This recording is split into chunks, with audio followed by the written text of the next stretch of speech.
My name is Leah, and this is a story of how my dad saw a psycho woman on the road at night. My dad was the type of dad who liked to go out a lot, but that doesn't mean that he didn't spend time with us after his shifts. He would hang out with friends a lot, which we didn't really mind because he would spend the full day with us on his days off. Also, our family was pretty big with our grandparents living with us, so we didn't feel lonely. Anyways, back to the story. One time, his friend, who lived pretty far away, was gone for almost a year visiting his parents. So of course, when he was back, my dad wanted to visit him. My dad asked my mom if he could see him, but she was a bit hesitant. But this wasn't unusual for my dad, so she let him go. My dad soon went out, and it was getting pretty late, around 12 p.m., and my dad wanted to go, but his friend kept nagging him to stay a bit longer. So my dad agreed once it was 1 a.m., my dad would finally go. At 1 a.m., he left, and while on the way, he had to cross a road that was almost empty with no sidewalks, stores, or houses. It was just a straight road with a bunch of land on the side. While him and some other cars were driving, he noticed a girl in a dress on the side of the road waving her hand like she wanted a taxi. My dad looked around. My dad's car looked nothing like a taxi. It was a gray Jeep. He slowed down a bit to get a better look. Then suddenly, the girl jumped in front of my dad's car. Her face became more clear. Her eyes were red, and her mouth was open wide to reveal her rotten teeth. She seemed like she hadn't showered in weeks, and her face was covered in blood, and in her hand was a sharp knife.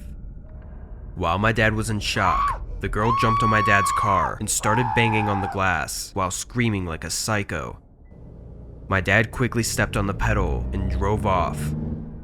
Sometime later, I saw on the news that people were being harassed by a crazy psycho girl that ran away from a clinic. Apparently, she managed to kill 2 people. Sadly, they weren't fast enough to drive off. She broke their windshield and stabbed them multiple times. She was caught and sent back to the clinic. God knows what would have happened if my dad didn't drive off in time. My name is Yasmin, and I would like to share my story with you. This happened to me about last year around Halloween. I live in the Cotswolds, so there was a lot of dense woodland areas, and I'm just a teenager trying to look for adventure. It was a few days before Halloween, so me and my friends decided to decorate our old barn for a Halloween party. I brought my boyfriend Ryder and best friend Charlotte. It was a 30-minute walk to the barn. The time was around 10 or 11 when we got there, and while we were decorating the barn, we heard a big knock and scratching. At first, we thought it was just an animal, so we tried to ignore it, but the noises just got louder and louder. We all just froze for what felt like 5 minutes. The thing started laughing in a squeaky noise. We all planned to bolt out of the barn. We counted to 3 and screamed while we ran out of the barn. I felt like I was going to die that day. As we were running out, I took a glimpse behind, and there was a clown. It looked just like Pennywise, and it was carrying an axe and a bat. He saw me looking and chased us.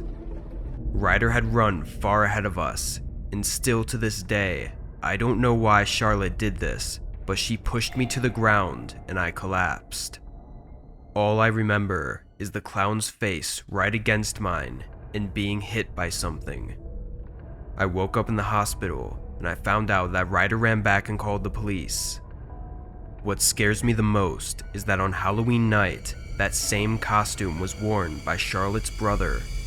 I don't talk to her anymore, and I haven't since the incident. I just graduated, and I'm hoping to move to America with Ryder. I hope I never see Charlotte or that clown again.